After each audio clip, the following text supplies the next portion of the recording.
Good morning दोस्तों, स्वागत है आप सबका केमिस्ट्री इज़ लाइफ चैनल में। और आज से हम बात करेंगे केमिस्ट्री को लाइफ के साथ रिलेट करने की कोशिश करेंगे और आपको सिंपल वे में समझाने की कोशिश करेंगे। तो सबसे पहले हम यही जानेंगे कि केमिस्ट्री कहते किसे हैं। ठीक है, हाँ तो बच्चों, केमिस्ट्री की डिफिनेशन के बारे में हम थोड़ा सा पढ़ेंगे। केमिस्ट्री है क्या, इसके बारे में हम थोड़ा सा पढ़ेंगे। तो आप देख रहे हैं कि द ब्रांच ऑफ साइंस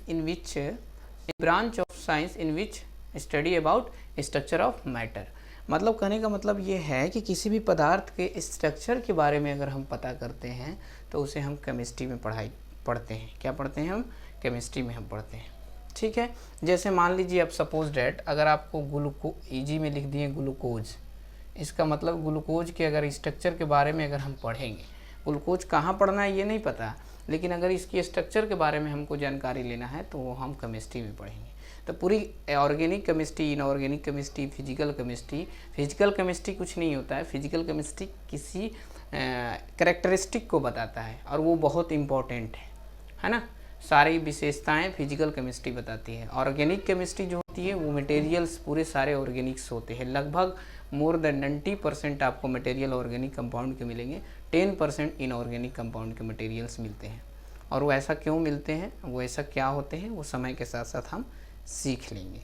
बहरहाल हम यहाँ पे अभी आपको इस चैनल के माध्यम से आपको हम ऑर्गेनिक केमिस्ट्री का हम बेसिक चीज़ आपको बताते चलेंगे और नेट और जी के या जैम के लिए सारे सॉल्व क्वेश्चन कराते चलेंगे। तो बस देर नहीं करते हैं, हम ऑर्गेनिक केमिस्ट्री स्टार्ट कर रहे हैं। तो ऑर्गेनिक केमिस्ट्री किसे कहते हैं कि the branch of chemistry in which study about the hydrocarbon and their derivative is called organic chemistry. इस डिफिनेशन को समझना कोई बड़ी इशू नहीं है, लेकिन इसे रटना कोई, हम थोड़ा सा और आगे धीरे धीरे चलेंगे तब इस डिफिनेशन को हम आपको लास्ट में समझा पाएंगे। बस आप इतना लिख लीजिए। और एक क्वेश्चन ये है कि why we study carbon in organic chemistry, मतलब हम कार्बन को ऑर्गेनिक केमिस्ट्री में क्यों पढ़ते हैं, हम ऑर्गेनिक केमिस्ट्री में कार्बन को क्यों पढ़ते हैं। ठीक है ना, तो इसमें कोई अलग एक प्रॉपर्टीज होगा जिसकी वजह से हम कार्बन को ऑर्गेनिक केमिस्ट्री में पढ़ते हैं, है ना। तो इसको हम थोड़ा सा रिलेट करेंगे आपको गांव और अपने लाइफ से। सॉरी, गांव नहीं, हाँ तो बच्चों, हम कार्बन को क्यों स्टडी करते हैं ऑर्गेनिक केमिस्ट्री में, इसके बाद जाने। इसके दो प्रॉपर्टीज होते हैं। पहला तो कि एक कैटेनेशन प्रॉपर्टीज होता है और इसी के अंदर एक और चीज़ होता है कि ये थोड़ी सी कैटेनेशन प्रॉपर्टीज को हम आपको सिंप्लीफाई कर देते हैं। द कार्बन है जी unique properties called catenation properties. Carbon एक अलग प्रॉपर्टीज रखता है, ये अलग प्रॉपर्टीज रखता है, उस प्रॉपर्टीज को हम बोलते हैं कैटेनेशन रखता है, उस प्रॉपर्टीज को हम बोलते हैं कैटेनेशन प्रॉपर्टीज। वो क्या करता है, due to which to it form covalent bond with other carbon atom. कहने का मतलब ये है कि कार्बन जो होते हैं वो अलग प्रॉपर्टीज रखते हैं और उस प्रॉपर्टीज को कैटेनेशन प्रॉपर्टीज होते हैं। और इस कैटेनेशन प्रॉपर्टी में होता क्या है कि एक कार्बन यहाँ है और ये एक कार्बन है, तो इन दोनों कार्बन एक दूसरे से कोवलेंट बॉन्ड के साथ अगर जुड़ा है, यहाँ पे एक वर्ड लिखा है कोवलेंट बॉन्ड के साथ अगर जुड़ा है, तो इसको हम बोलते हैं कैटेनेशन प्रॉपर्टी। बस, और कुछ आपको ज़्यादा इसमें सोचने की बात नहीं है कि कैटेनेशन प्रॉपर्टीज किसे कहते हैं। बस एक कार्बन दूसरे कार्बन के साथ ही होनी चाहिए। इसमें लिखा है कि covalent bond with other carbon atom, जो कार्बन के साथ जुड़ा रहता है उसको हम बोलते हैं कैटेनेशन प्रॉपर्टीज। दूसरा बात यह है कि ये एल्सो फॉर्म कोवलेंट बॉन्ड, ये दूसरा भी कोवलेंट बॉन्ड बनाता है, अदर एलिमेंट के साथ भी ये कोवलेंट बॉन्ड बनाता है, जिसमें जैसे हाइड्रोजन हो गया, ऑक्सीजन हो गया, नाइट्रोजन हो गया, सल्फर हो गया, फास्फोरस हो गया, हाइड्रोजन हो गया। इसका सेंस ये हुआ कि कार्बन जो होगा, मैक्सिमम जो होंगे कंपाउंड जो बनाएंगे वो इन सारे एटम्स उसमें ज़्यादातर आपको मिलेंगे।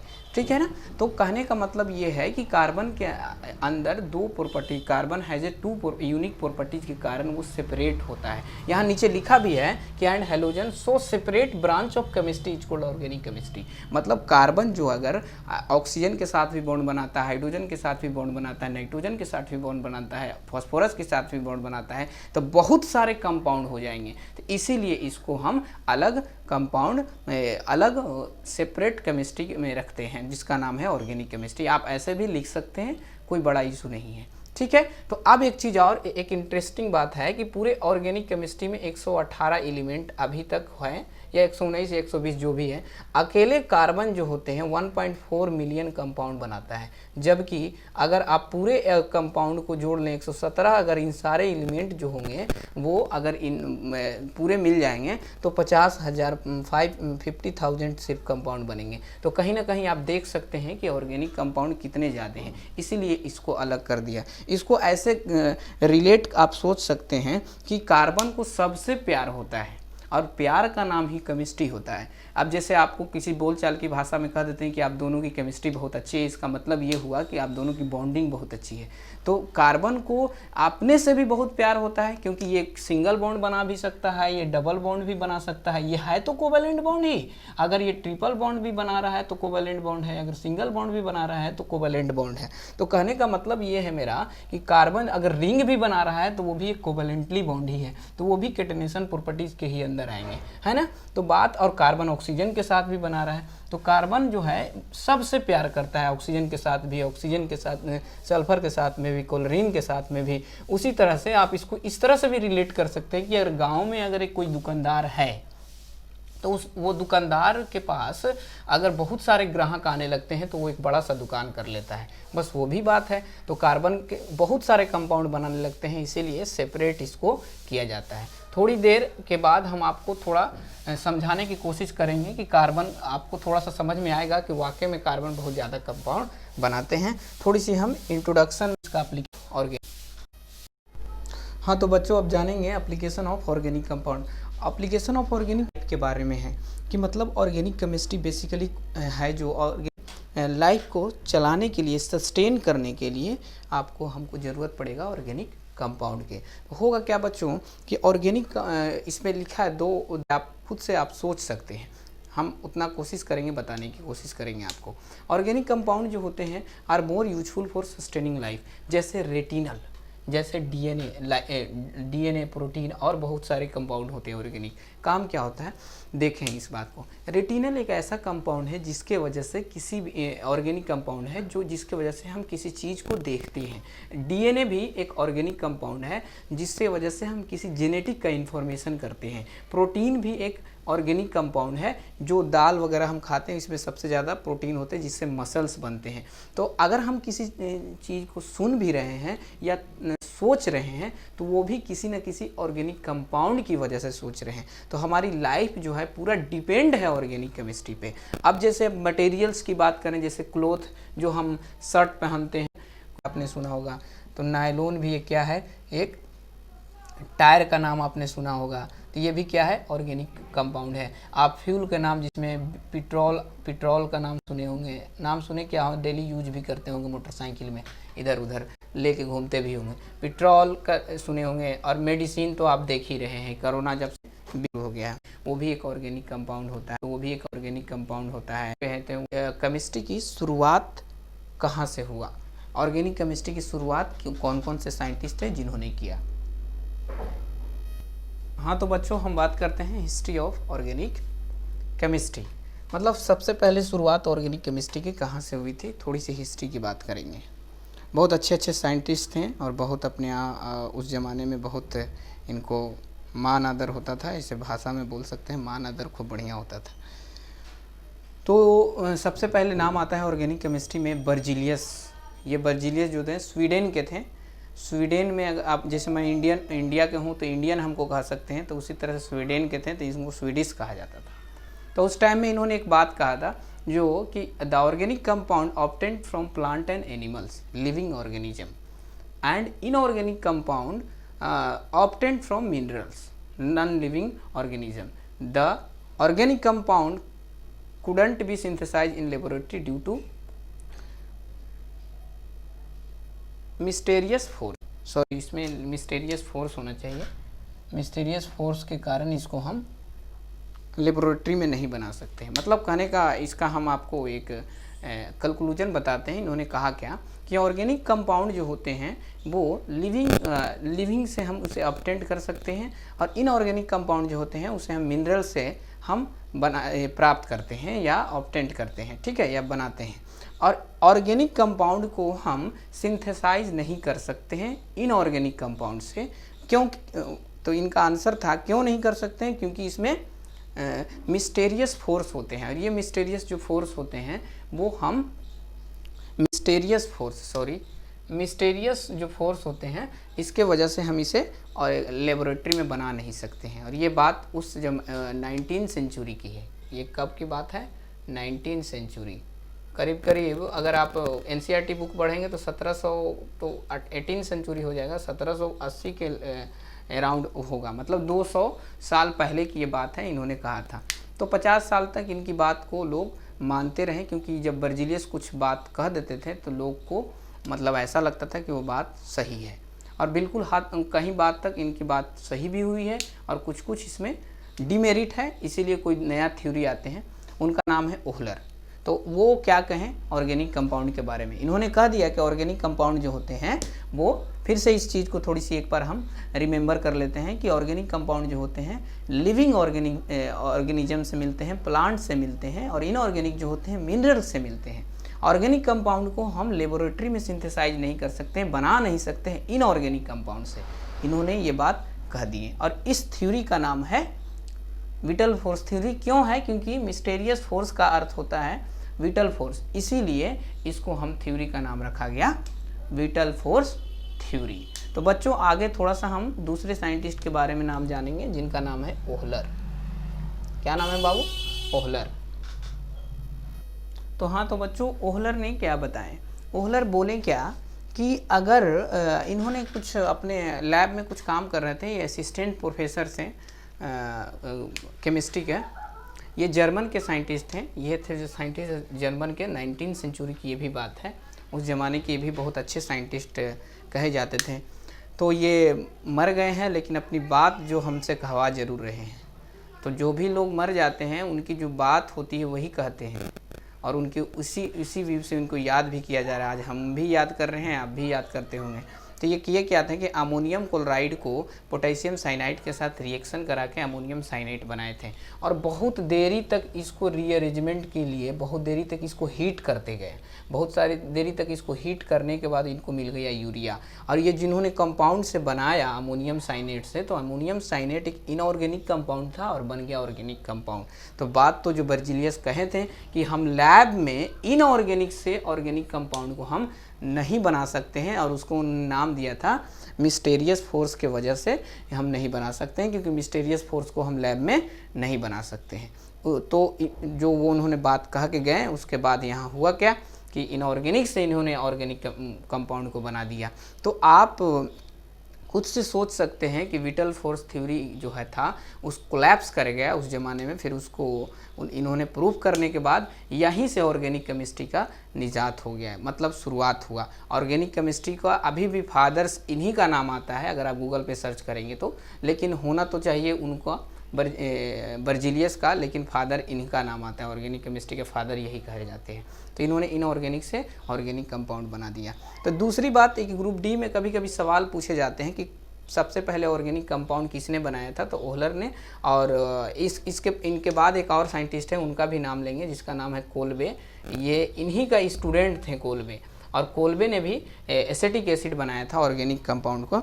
तो एक और साइंटिस्ट थे, उनका नाम था बर्थेलॉट, वो भी एक मीथेन बनाए थे इनऑर्गेनिक कंपाउंड से। तो उनकी भी थोड़ी सी हम चर्चा कर लेंगे अगर टाइम के साथ साथ। तो कोल्बे भी बनाए थे, उनकी भी रिएक्शन थोड़ा देरी बाद हम उसकी भी सीखेंगे। तो ऑर्गेनिक कंपाउंड जो हुए, दो सबसे पहले ऑर्गेनिक कंपाउंड नाम था यूरिया। और बेसिकली हम इस व्यू से इसको इस तरह से ही लिखेंगे, इस तरह से भी लिखा रहता है, आपको बुक में मिलेगा इस तरह से भी, लेकिन हमको इसी तरह से लिखना है क्योंकि हम स्ट्रक्चर को ज़्यादा प्रेफरेंस देंगे, क्योंकि पूरी और केमिस्ट्री जो होती है स्ट्रक्चर पे डिपेंड होती है। बाकी और उसमें कोई चीज़ स्ट्रक्चर पढ़ेंगे तो सब चीज़ आ जाएगा, तो मेन मोटिव हमको स्ट्रक्चर पे रहेगा। तो ये यूरिया है। तो ग्रुप डी वगैरह में पूछे जाएंगे तो आप बता सकते हैं कि सबसे पहले ऑर्गेनिक कंपाउंड जो था उसका नाम था यूरिया, ठीक है। और किसने किया था, तो ओहलर, ठीक है बात। तो उसके बाद दो साइंटिस्ट का और मैंने नाम लिया, बर्थेलॉट, और फिर उसके बाद हमने नाम लिया कोल्बे। तो उनकी भी हम थोड़ी सी चर्चा कर लेंगे। हाँ तो बच्चों, दूसरे साइंटिस्ट हैं हरमन कोल्बे, इनका नाम था हरमन कोल्बे। ये एक ओहलर के ही स्टूडेंट थे। ये क्या थे, ओहलर के स्टूडेंट थे। ओहलर जो हमने अभी पढ़ाया कि ओहलर जो थे इनके क्या थे, ये स्टूडेंट थे, ये भी एक जर्मन के थे। इन्होंने क्या किया था कि कार्बन और हाइड्रोजन को लेकर उनको इलेक्ट्रिक आर्क, मतलब उसको बोलते हैं इलेक्ट्रिक फर्नेस, हिंदी में उसको इलेक्ट्रिक फर्नेस बोलते हैं। और उस इलेक्ट्रिक फर्नेस के अंदर इथाइलिन, क्या बोलते हैं बाबू, इथाइन, इसको बोलते हैं इथाइलिन, वो तो कॉमन भाषा में, लेकिन इसको आईयूपैक नोमेनक्लेचर में इथाइन बोलते हैं। और इससे उन्होंने H2SO4 और ये मीडियम होता है, कैटलिस्ट के रूप में काम करता है, H2SO का एसिटिक एसिड उन्होंने बनाया था। तो कहने का मतलब ये है, एक बर्थेलॉट भी थे जो इनऑर्गेनिक कंपाउंड से मीथेन बनाए थे। तो कहने का मतलब ये है कि ऑर्गेनिक कंपाउंड जो होते हैं इनऑर्गेनिक कंपाउंड से भी बनते हैं, प्लांट से भी मिलते हैं, अगर आप देखें एनिमल्स से भी मिलते हैं। और बॉडी के अंदर हमने ये भी बता दिया आपको कि हमारे बॉडी के अंदर बहुत सारे ऑर्गेनिक कंपाउंड होते हैं।